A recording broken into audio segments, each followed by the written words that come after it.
ለዛሬ የሰራሁትን ኢፍጣር ነው ማሳያችሁ። በጣም የሚጣፍጥ ላዛኛ ሰርቻለሁ። ቶሎ ምድርስ አሰራር ነው ደግሞ አንድ ሰዓት ነው ሲቀረው ነው የጀመርኩት።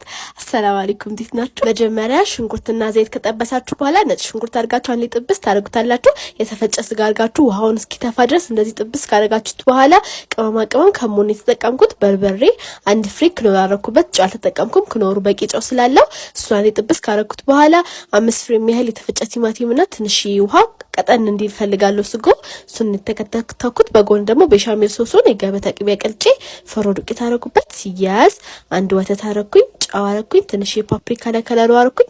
በአነስተኛ ሙቀት እንዲወፍር ተኩት። አሁን እዚህ ጋር ሳቱን አጥፍቼዋለሁ። ቺዝ አደረኩበት ከላይ። በጎን ደግሞ ላዛኛውን እየቀቀልኩኝ ነው። የፈላ ውሃ ጨውና ዘይት አድርጌ ላዛኛውን ጨመርኩት። ከ7 እስከ 10 ደቂቃ ነው የምትቀቅሉት። በጣም ከቀቀላችሁት እየቦካባችሁ ይላል፣ ይጠባበቅባችኋል።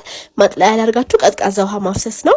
ፓትራችሁ ላይ ቤሻሜል ሶሱን፣ ስጎን፣ ላዛኛውን፣ ስጎ፣ ቤሻሜል ሶስ፣ ቺዝ በመሃል እያደረጋችሁ መጨረሻ ላይ ቤሻሜል ሶሱን ነው ማፍሰስ ያለባችሁ።